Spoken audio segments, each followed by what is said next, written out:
Greetings and welcome to Recovery Talks. This is your mobile meeting. Today I want to talk to you about a particular step. I was in a chat group and some people were talking about how they feel that step 6 is not given enough attention in the book Alcoholics Anonymous. And so I found the page here that it's on. It's on page 76 in the chapter Into Action. And it says, step 6, we have emphasized willingness as being indispensable. Are we now ready to let God remove from us all the things which we have admitted are objectionable? Can he now take them all, every one? If we still cling to something we will not let go, we ask God, help us to be willing. When ready, we say something like this. And then it has a prayer here, which I'm not going to read.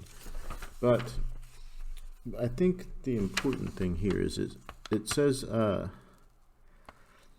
always have to go back to this idea that the book tells me that whenever they speak of spiritual terms, they mean my own understanding of those terms.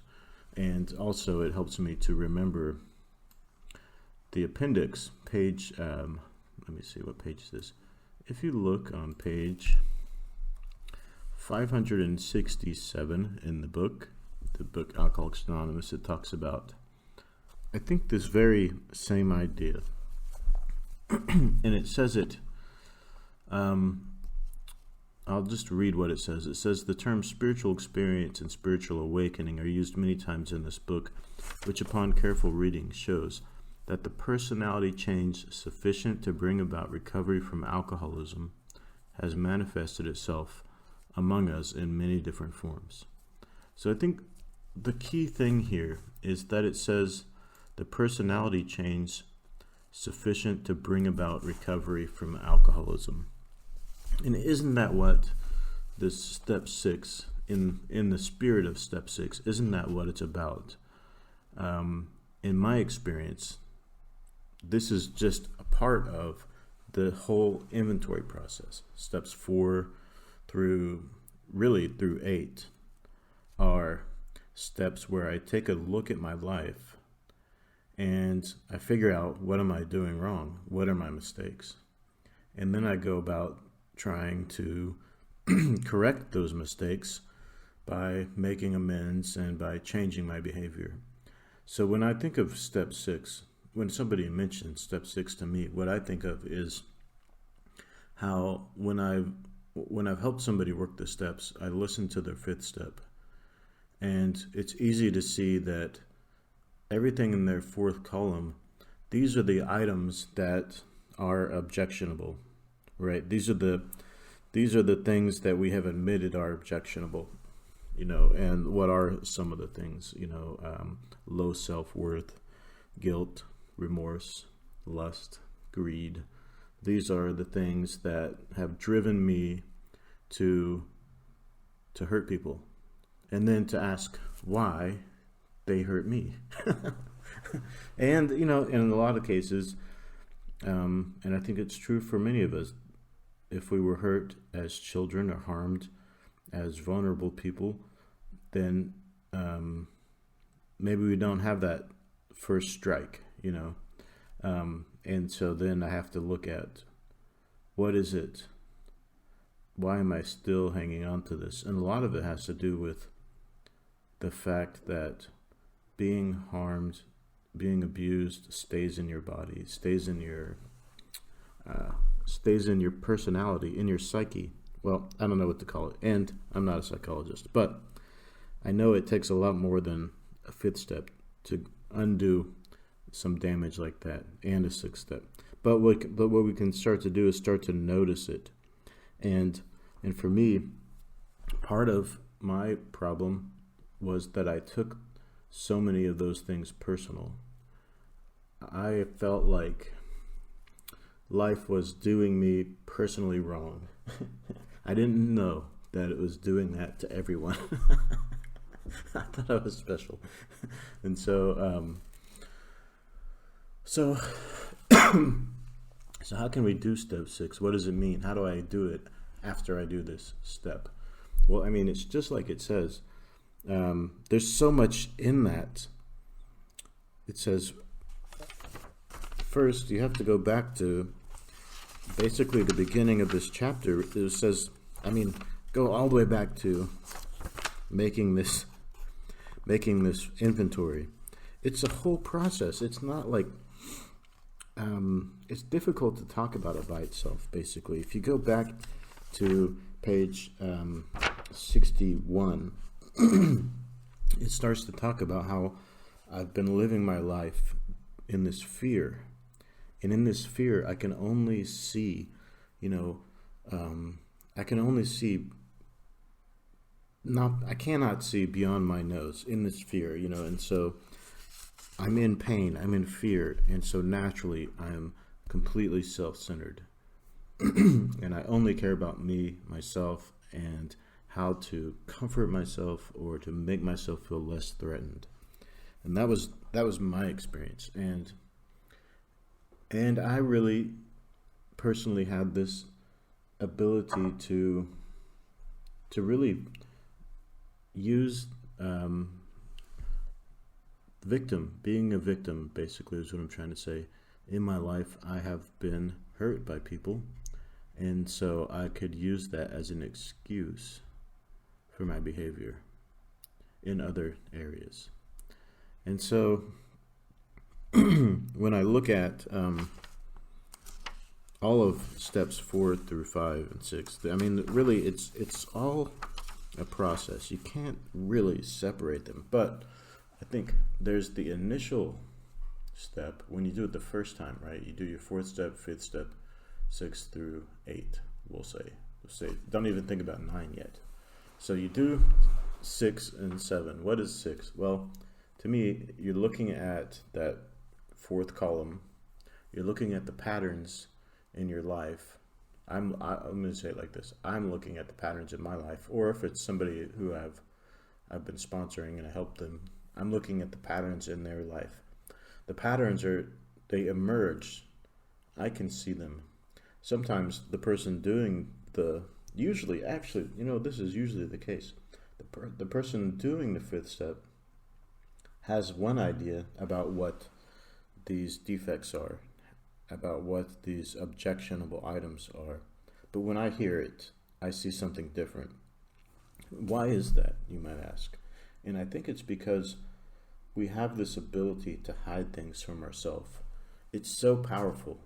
We can hide things from ourselves so well that even when we attempt to be thoroughly honest and fearless, it's still impossible to actually see everything, every objectionable thing. And not until we bring in somebody that we trust to look at these things with us can we get an idea of just how the problem manifests. You could say just how serious the problem is also, if you wanted to. And so what does this knowledge do for us? Well, for me, I think step 6, not only am I admitting my defects and mistakes and objectionable items, but in that moment that I do this, I'm also taking responsibility back away from the people who I've been blaming and resenting. And so, how do you do this if you don't believe in God? Well, again, you have to remember it says we just have to have our own higher power. So when it says, when it's talking about asking God to do these types of things, then, are we now ready to let our higher power remove all these things? Are we ready to let our friends help us? Are we ready to let our therapist or our group help us? Can we now take them all, every one? If we still cling to something we will not let go, then we ask to be willing. And so this is the part where it becomes a lifelong process, because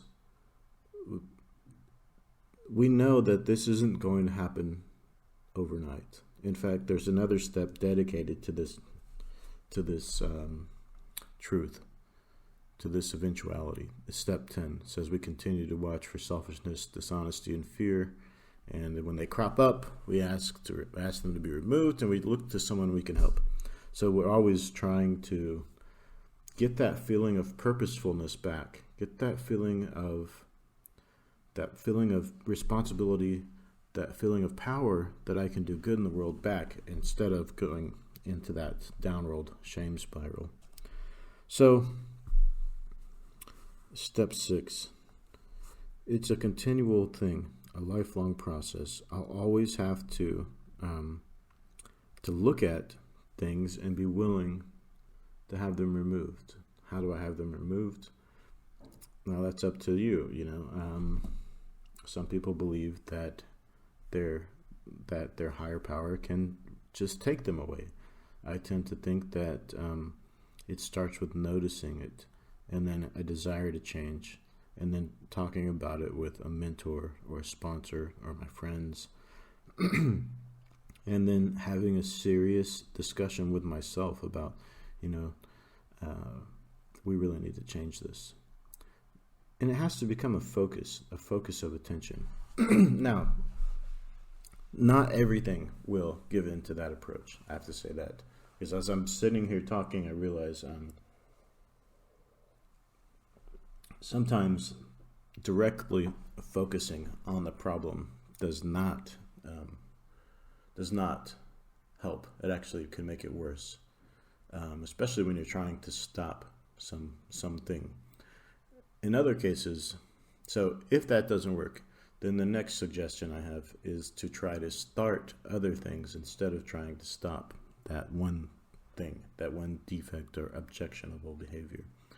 If you try to start something, then a lot of times that creates the environment internally, that creates the internal environment so that you can let go of whatever that is. You don't need to hold on to it. Whereas if you try to just stop, then it actually can grow stronger. So thinking about how do I want to live my life today is a good question. When I go out through my day, how do I want to live my life? Some people ask the question, how does God want me to live my life, right? So basically they're saying, what's the best possible scenario, right? When somebody says, how does God want me to live? That's basically what they're saying. And so if you don't believe it, if you don't have a higher power like that, which I don't, I'm a non-theist. It's really made me have a different experience in AA, because now people they can be a little condescending. I can say, they say, well, oh, you don't believe in a higher power, a God? Well, everybody's where they're supposed to be. It's someday when I'm more advanced, I'll start to believe in something. But so it's a little difficult. But what was I saying? I can't remember now.